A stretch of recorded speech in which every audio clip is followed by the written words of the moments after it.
In this portion of Module 4, we're going to look at how data is both collected and classified, and we'll explore some of the organizations which we find in healthcare who do data collection.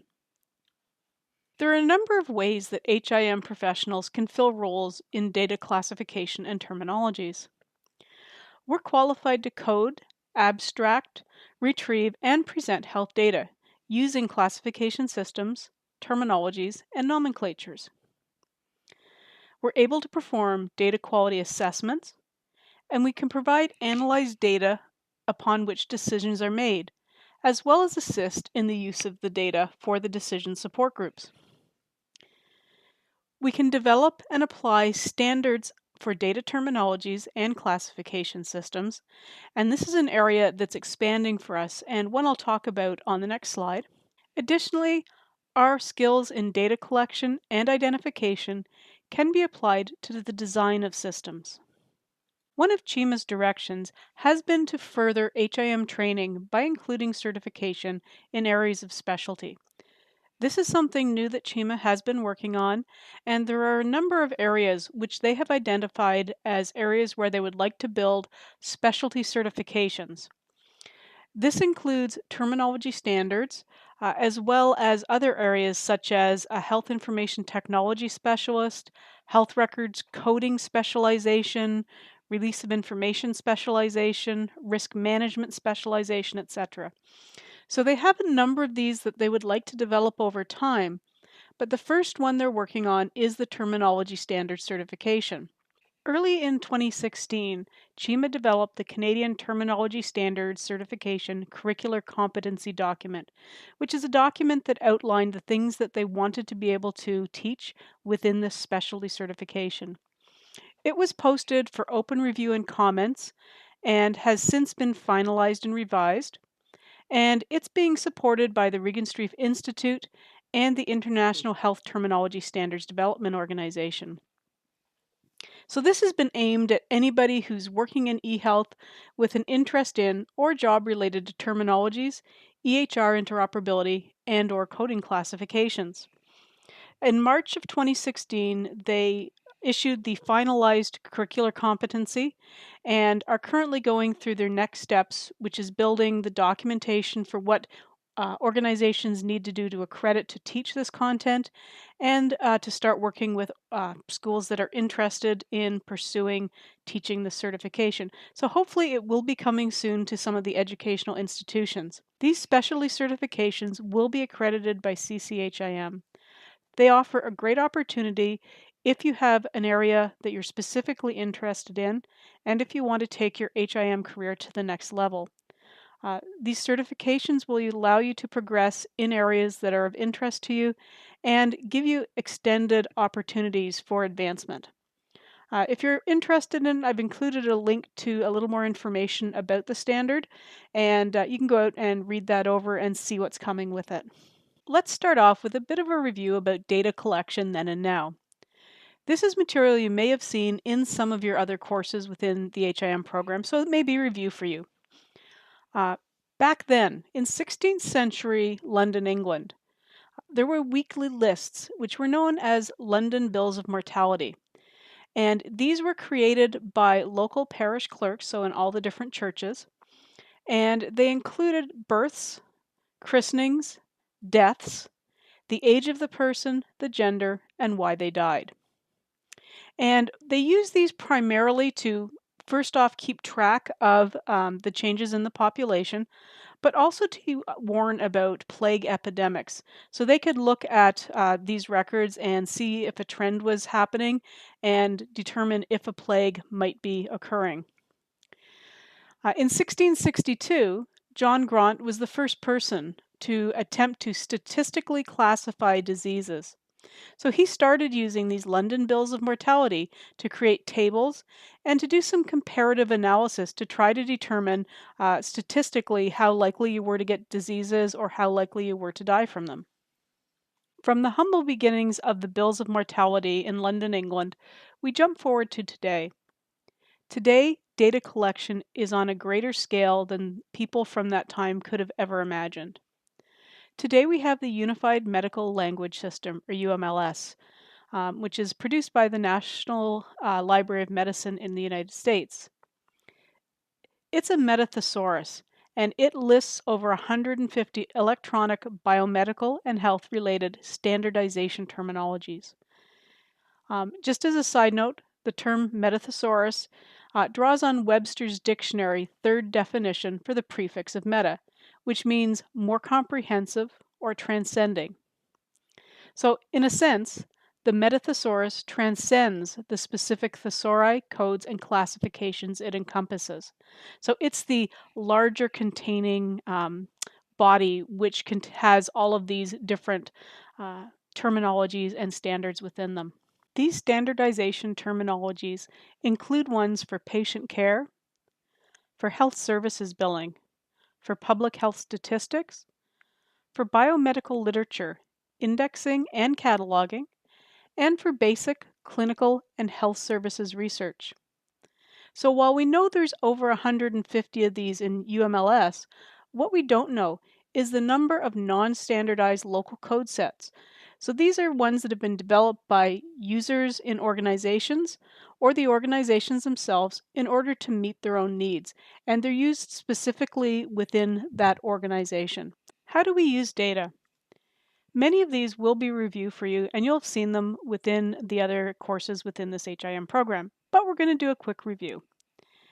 We can measure the quality, safety, or number of medical errors and the efficiency of care.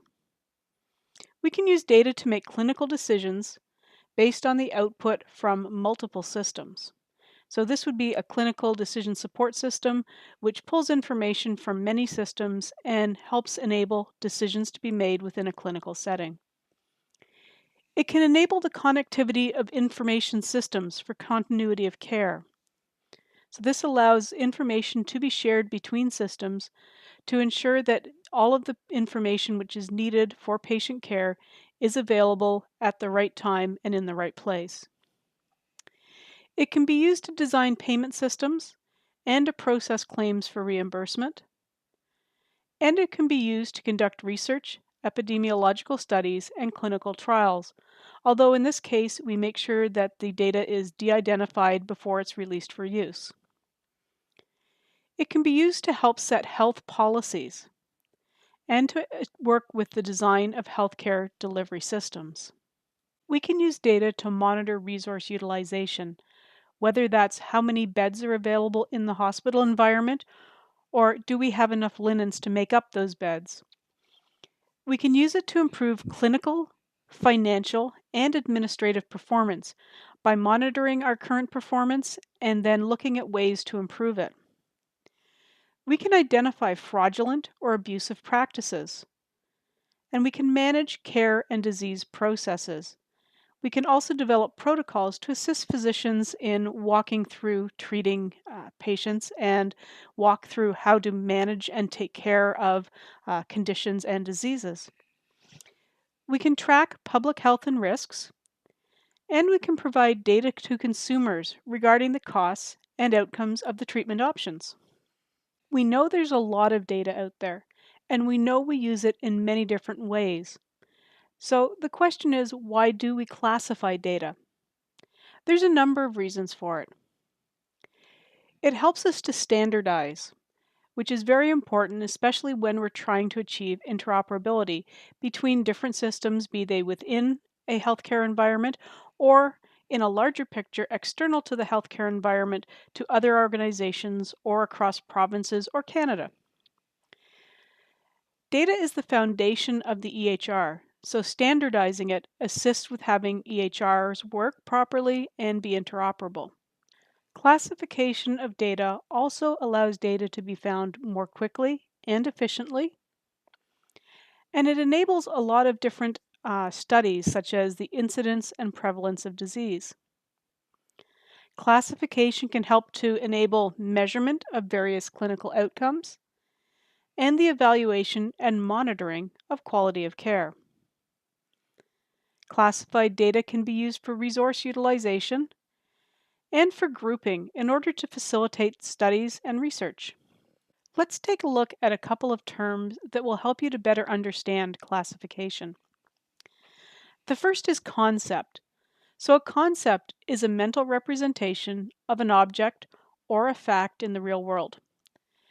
Concepts can be communicated via signs, which may be things like images, symbols, or terms in a given language. And when we talk about concepts, they're considered a universal representation of an object as opposed to an individual representation. Looking at the pictures, the first represents a universal concept of an apple. You can see there's many different apples in there, and each one of them looks slightly different. And you could even have different colored apples, green ones, or different sizes. It could even be more varied than what is shown there. The individual representation of a concept is how a single person or entity would see it. So in this example, when I think of an apple, I may think of a single bright red apple like that. To me, that is the concept of an apple. It may be a different concept for someone else who may envision something like a green Granny Smith type of apple. So individual versus universal in terms of concept. Next, we're going to look at terms. And when we look at terms, you're going to start seeing some of the areas where it becomes difficult to classify data and to have it relayed accurately between systems. So a term is an expression which is made up of one or more words. One of the difficulties is that terms don't always relate to their descriptions. For example, if somebody told you that a patient had gastroenteritis, from the term you can tell that it's related to the stomach and the intestines and that it's a type of inflammation. But this isn't always the case. If someone tells you that a patient has Parkinson's disease, Parkinson's is taken from the name of a person, so it's not immediately clear what exactly this disease is if you don't know what it is. And you can't always derive the meaning of a term from the words that compose it. So if we were to consider the term yellow fever, if you just went up to somebody and gave them the term yellow fever, some might think it's the word fever in yellow text. However, yellow fever can also be a disease, and these two terms do not mean the same thing, so you can see where some of the difficulties do come in when dealing with terms in healthcare. Conceptual frameworks are used to illustrate the relationship between objects, concepts, and terms. Chima uses the semiotic triangle of Ogden-Richards to show these types of relationships. In our diagram, we have a term, apple. A term is a symbol that refers to a concept that can be evoked by other means.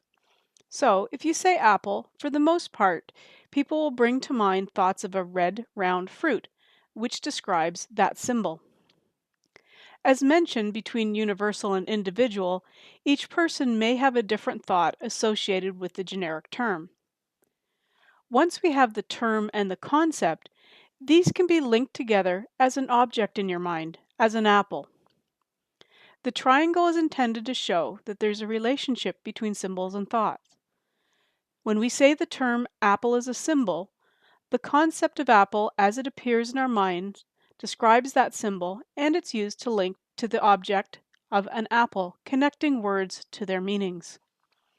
When we talk about knowledge, in addition to listing terms and concepts within a domain, we also need to be able to talk about the relationships within them.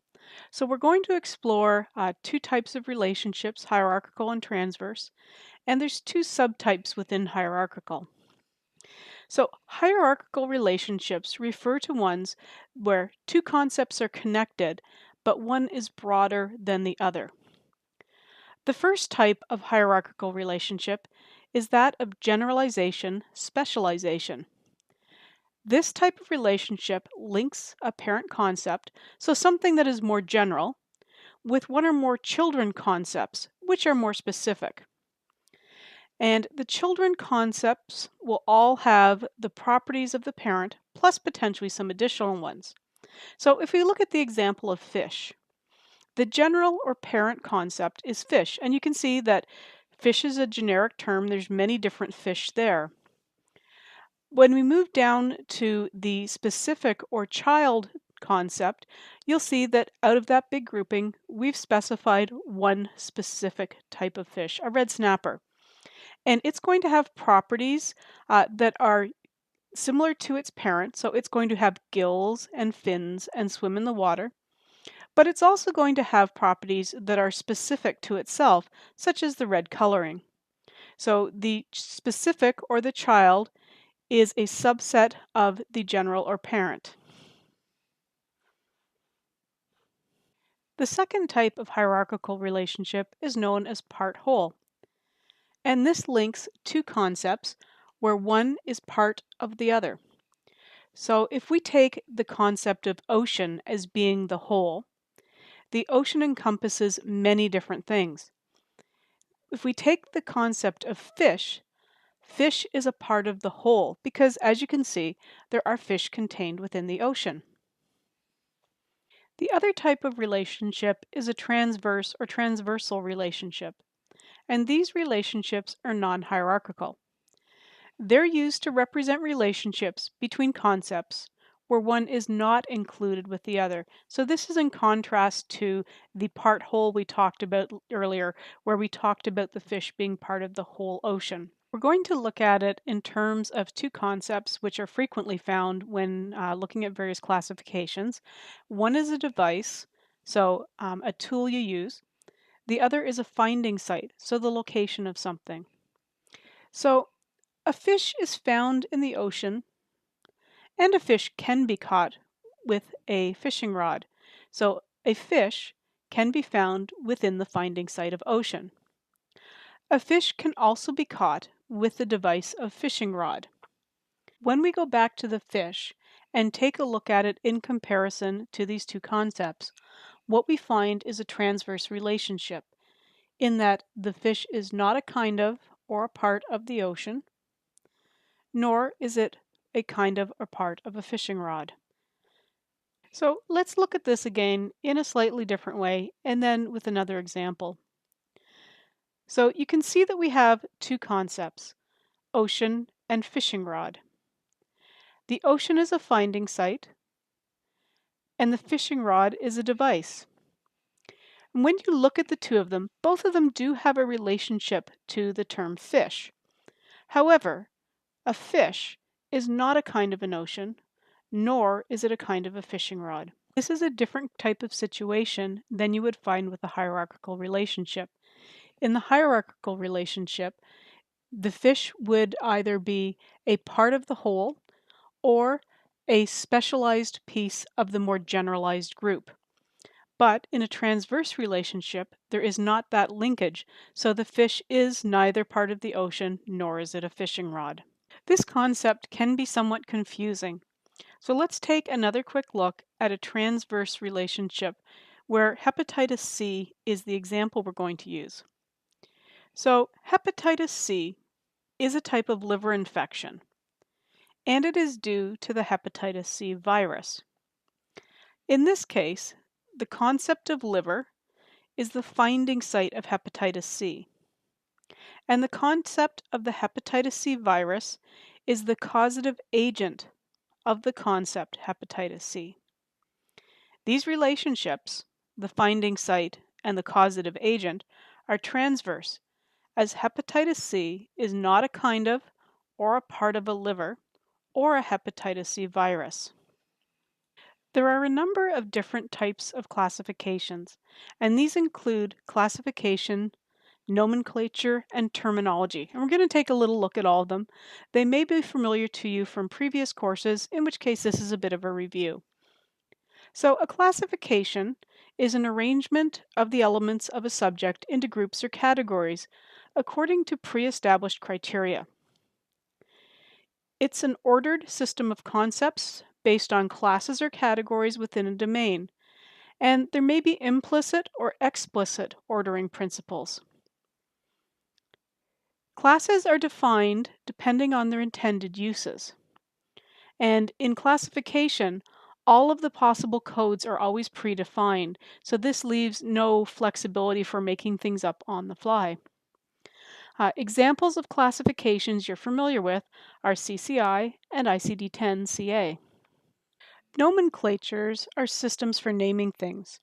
In nomenclature, codes are assigned to concepts, and then these concepts can be combined using rules that are laid out within the nomenclature to develop more complex concepts, so these can build on each other. In addition, the user themselves may combine codes. So this is different than classification, where all codes are predefined and there isn't this flexibility to build them yourself. Some examples of classifications are SNOMED CT and LOINC. Terminology are terms which belong to a specialized subject or to a nomenclature. They are specific and they consist of a single unique name for each entity.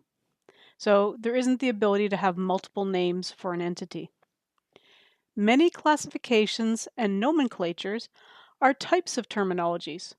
So for example, SNOMED CT is a nomenclature, but it's also known as a clinical terminology. What is the relationship between classifications and terminologies? They're designed for different purposes, and they're used to satisfy diverse user data requirements. They're considered to be complementary because neither of them can serve all of the purposes for which health information is used. However, together, they represent a common medical language that allows data to be shared. This is very important for interoperability, for allowing for EHR, for communication both between internal and external systems, and in looking at developing health systems that can transverse the entire country. Let's take a look at some of the relationships between classifications and terminologies. Classification systems are generally known as output systems. They're not intended or designed for primary documentation of clinical care. They tend to be used for external reporting where grouping of data can be advantageous. In contrast, clinical terminologies are known as input systems.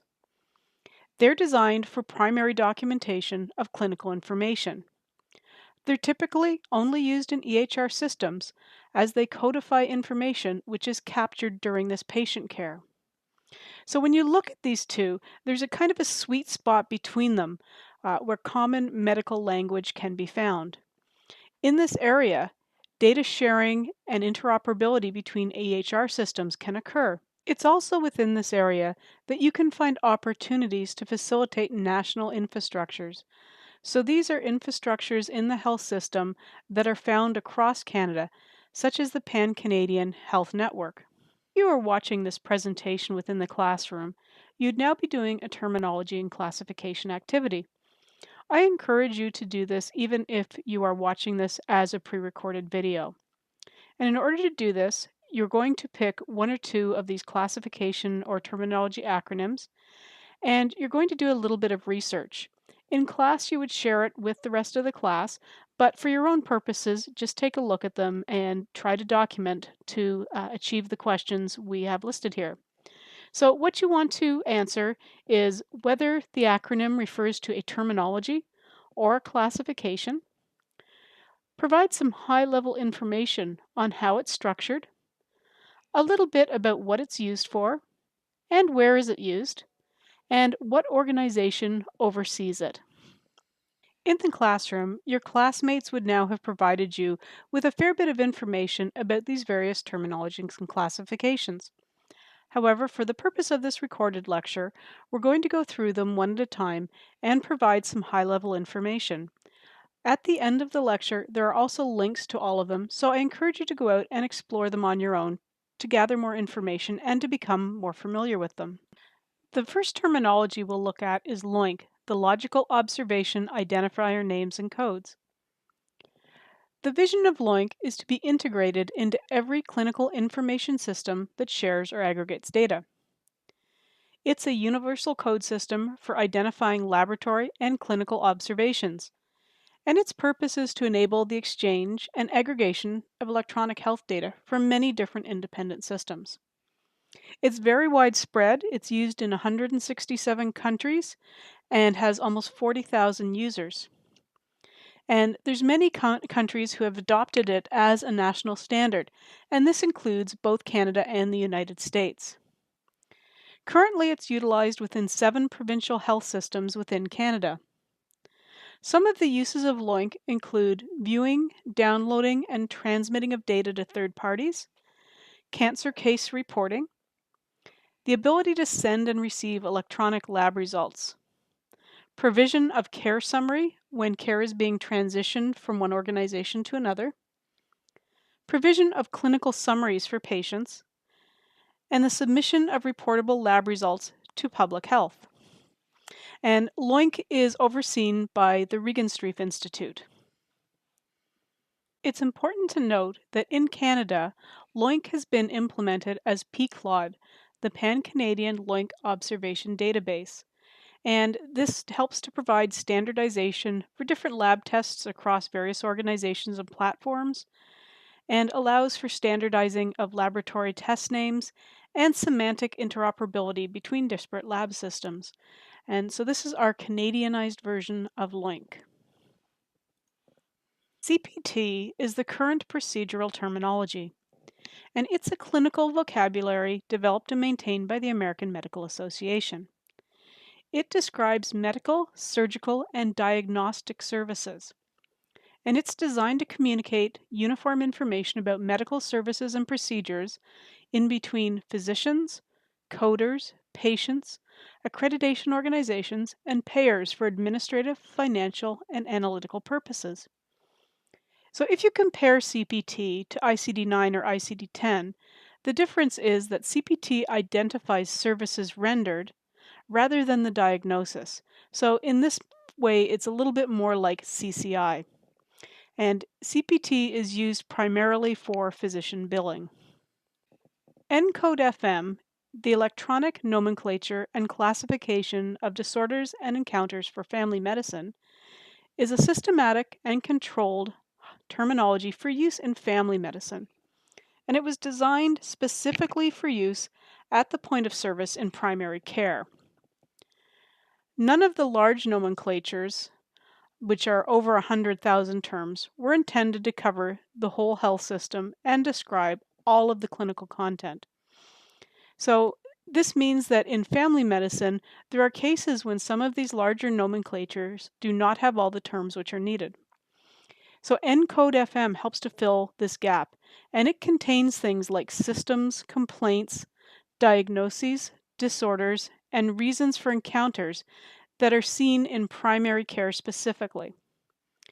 It's intended to be used with electronic medical records and is incorporated into the software of many different vendors. So it's a vendor-neutral type of terminology and can be incorporated by any software.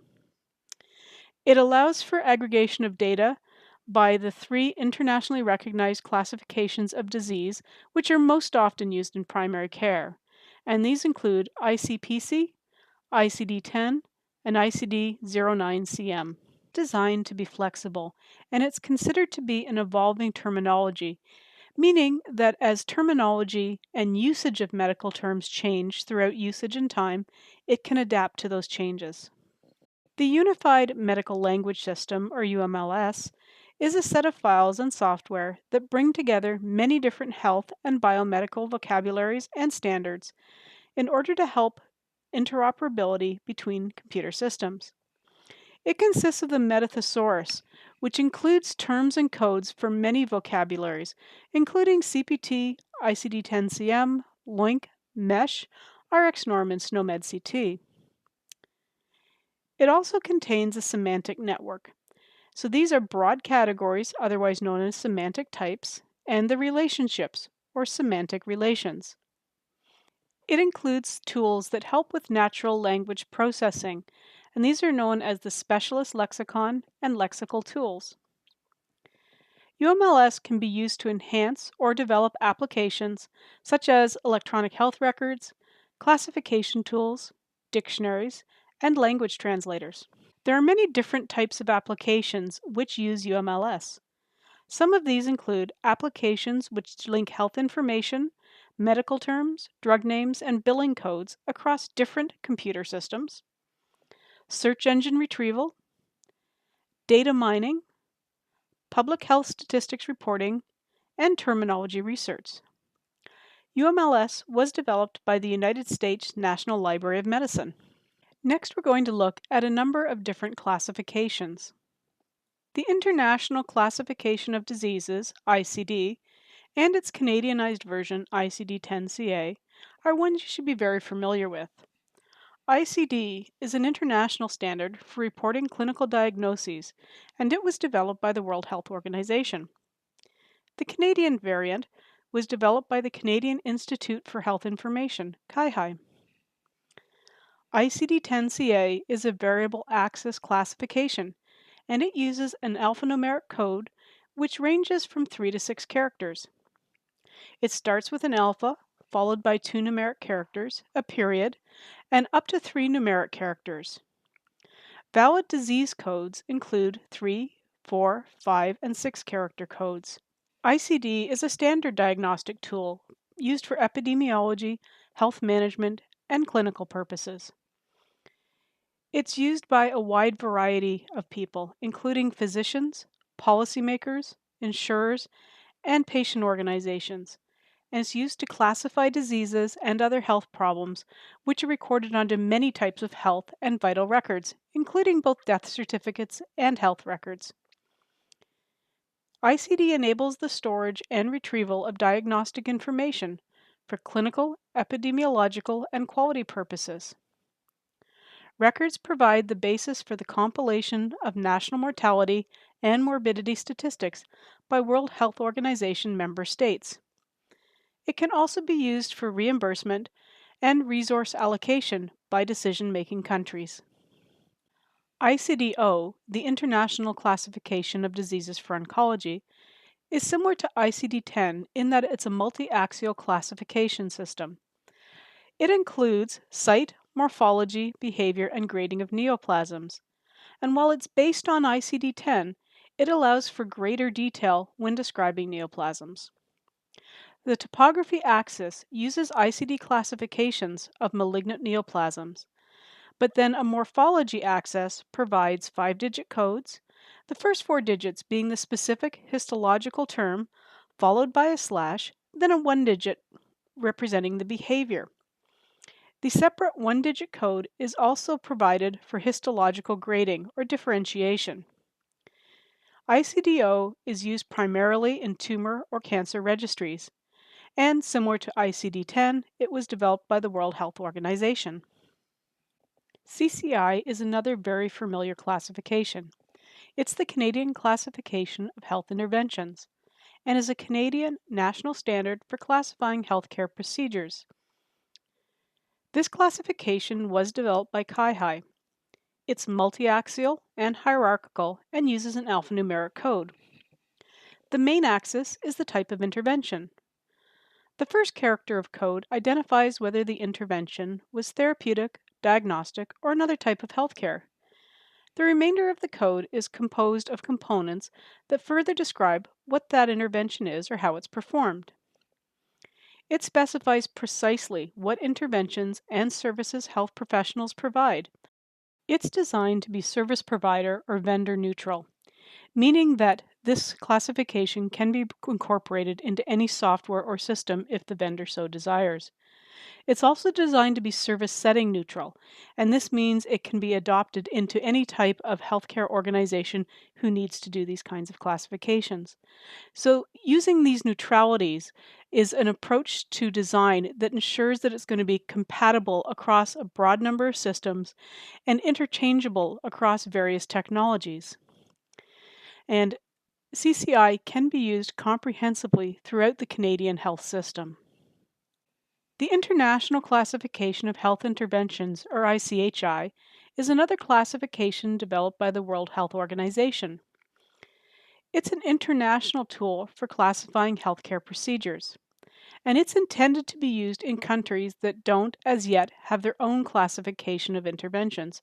So in Canada, we do have our own classification, CCI. We use CCI instead of ICHI. However, you do need to know a little bit about ICHI. It is structured with various degrees of specificity for use at different levels of health systems. and it uses a common accepted terminology that allows for comparison of data between various countries and between various services. Although a number of countries undertook intervention classification for their own national purposes, ICHI aims to cover a wide range of measures taken for both curative and preventative purposes by medical, surgical, and other health related care services. The Diagnostic and Statistical Manual of Mental Disorders, DSM, is a classification which is maintained by the American Psychiatric Association. Although it's developed by the American Psychiatric Association, we also do use this in Canada. It's used for clinical, research, and educational purposes. Its primary use is as a tool for diagnosis and standardization of terminology, which describes psychiatric disorders. It's also used to assist mental health professionals in diagnosis and in treatment.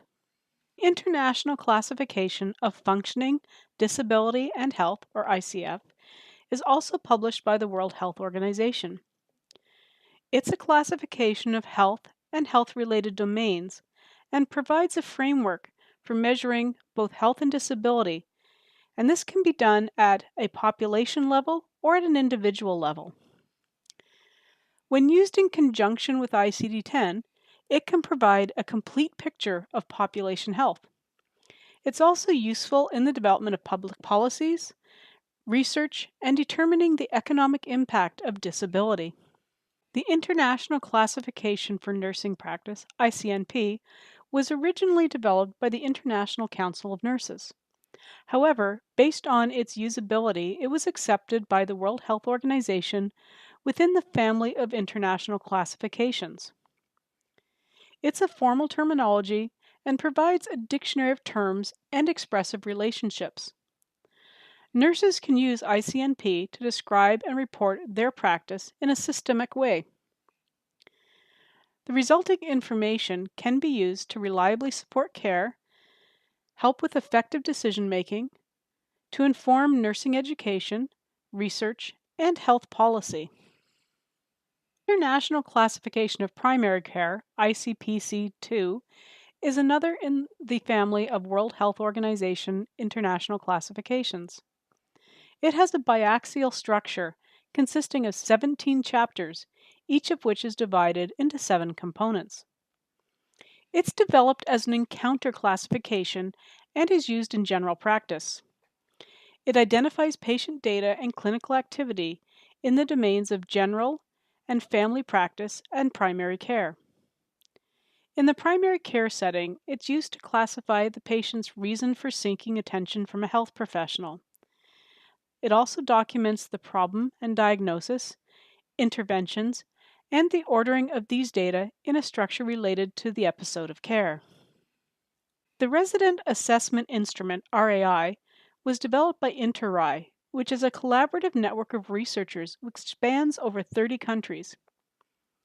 It promotes evidence-informed clinical practice, as well as policy decision-making. It includes the collection and interpretation of high-quality data about the characteristics and outcomes of persons, and it spans a variety of both health and social service settings. It's used in Canada for submitting data to CIHI on continuing care, mental health, and home care. In the next few slides, you'll find the references. The references include links to all of the organizations which develop and support classifications and terminologies as were discussed within this presentation.